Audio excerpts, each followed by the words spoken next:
pihak suami istri itu pasrah kepada hakim.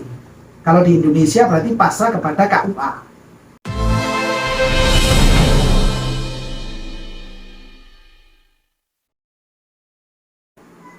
Sahabat channel MZT dimanapun Anda berada, alhamdulillah bisa melanjutkan kegiatan kita dan mudah-mudahan kita dan antum semuanya senantiasa dibarokahi oleh Allah Subhanahu wa taala dan senantiasa mendapatkan lindungan dari Allah Subhanahu wa taala. Melanjutkan ngaji kita tetap masih membahas masalah mahar, yang mana mahar yang kita bahas kali ini adalah jenis mahar tafwid. Tafwid itu adalah pasrah dari gambaran yang kedua. Sudah saya sampaikan pada video sebelumnya bahwa gambaran tafwid menurut yang ada di dalam kitab Fathul Qorib itu ada 3 gambaran. Untuk gambaran pertama, si istri, ya calon istri itu pasrah kepada calon suaminya. Nah, gambaran yang kedua bagaimana? Pihak suami istri itu pasrah kepada hakim. Kalau di Indonesia berarti pasrah kepada KUA. Itu seperti apa ketentuannya? Mari kita bahas. Disebutkan di dalam kitab Fathul Qoribnya, au yufridohul hakimu ala zauji.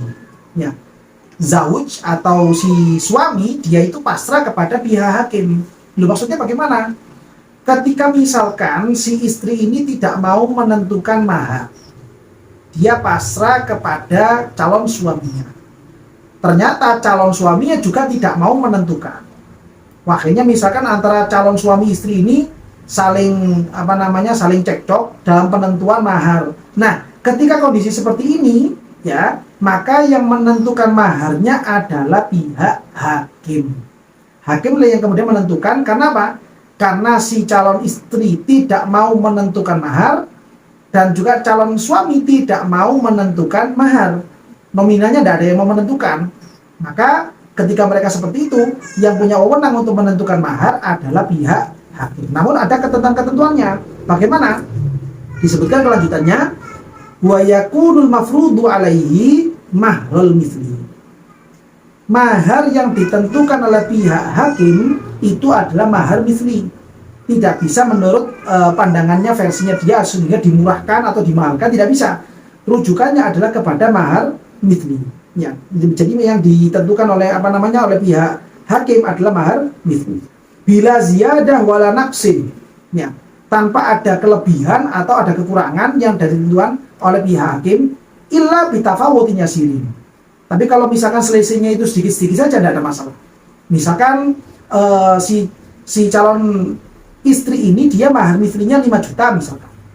Mahar mislinya 5 juta. Lalu kemudian pihak hakim menentukan 5,5 juta. Ya tidak ada masalah. Atau mahar mislinya 5 juta, lalu kemudian hakim menentukan 4,8 juta. Ya tidak ada masalah gitu. Karena memang selisihnya itu nggak terlalu banyak. Yang terlalu banyak itu kan misalkan mahar mislinya 5 juta. Lalu kemudian hakim menentukan 1 juta. Ya kasihan yang perempuan. Ini kasihan yang perempuan. Maka tidak boleh seperti itu. Rujukannya tetap harus kembali kepada mahar misli. Oleh karena itu, ya, dalam keterangan lanjutannya, wa yustaratu ilmul qadhi biqadrihi. Si hakim atau qadhi bahasanya di sini harus tahu dia kira-kira perempuan seperti ini dengan kecantikan yang seperti ini, dengan ketangkasan yang seperti ini, dengan keuletan yang seperti ini, dengan nasab yang seperti ini, itu kira-kira maharnya di daerah situ berapa? Di daerah wilayah dia ini berapa? Oh, kalau yang perempuan seperti ini mahar mislinya itu ternyata 4 juta misalkan. Ya dia harus ngomong yang nominalnya itu tidak jauh dari 4 juta. 4,2 juta, 4,5 juta, atau misalkan 3,8 juta, itu boleh-boleh saja. Nah ini. Lanjutannya kemudian, amma ridho zaujaini bima yufriduhu fala yustamtu. Adapun sikap rela, sikap ridho dari calon suami ataupun calon istri itu tidak disyaratkan. Ketika yang menentukan itu adalah pihak hakim, ya kan repot nanti. Ketika awal mulanya si calon istri tidak mau menentukan, lalu kemudian calon suaminya juga tidak mau menentukan, akhirnya kemudian masalah ini diangkat ke pihak KUA. Ketika KUA menentukan, mereka berdua sama-sama ada ridho. Nah terus ini maunya nikah atau gimana? Nah ini kan repot. Makanya oleh fikih ditentukan bahwa ridhonya suami istri itu tidak menjadi syarat. Yang penting pihak hakim sudah menentukan mahar, dan maharnya itu tidak jauh dari mahar misli. Nah ini yang penting untuk diketahui semuanya ketika terjadi cekcok. Tapi saya rasa tidak sampai seperti itu. Justru nanti permasalahan itu akan muncul ketika yang menentukan mahar bukan calon istri, bukan calon suami, bukan hakim, tapi pihak lain. Pihak lain ini semuanya, bukan istri, bukan suami, bukan hakim. Yang menentukan adalah pihak lain. Taruhlah misalkan yang sering terjadi di sekeliling kita, misalkan yang menentukan mahar itu adalah, mohon maaf, kiainya. Yang menentukan mahar itu gusnya. Yang menentukan mahar itu ustadznya. Ya. Bagaimana kalau kemudian seperti itu? Keterangan yang ada di dalam kitab Al-Bajuri, beliau menyatakan wala yasihu fardu ajnabiyyin walau min malihi bi ghairi idzni zauji li'annahu khilafu ma yaqtadihi al-aqdu sawa'un kana ainan aw dainan. Ya, ketika yang menentukan mahar ini adalah pihak lain selain suami, selain istri, selain wali, ya, maka penentuannya ini tidak sah. Penentuannya tidak sah walaupun dari uangnya si pihak lain tadi itu sendiri. Taruhlah misalkan si kiainya yang menentukan maharnya dan maharnya ini dari kiainya, itu tidak sah kecuali kalau ada izin dari pihak suami. Ya.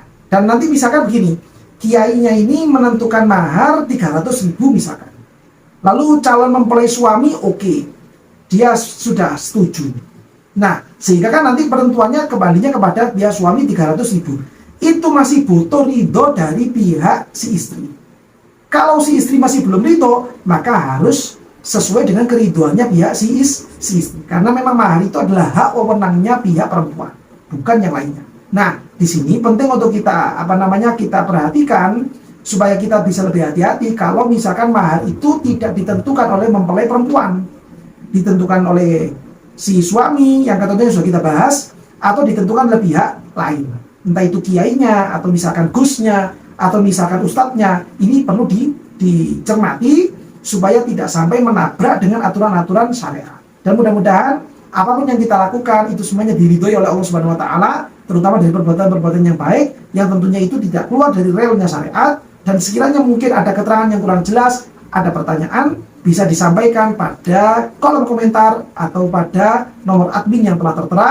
Dan mudah-mudahan kita semuanya, keluarga kita semuanya senantiasa diridhoi oleh Allah Subhanahu wa taala, diarahkan kepada hal-hal yang sesuai dengan syariat, dan mudah-mudahan saya dan panjenengan semuanya senantiasa diberikan kesehatan oleh Allah Subhanahu wa taala. Amin ya rabbal alamin.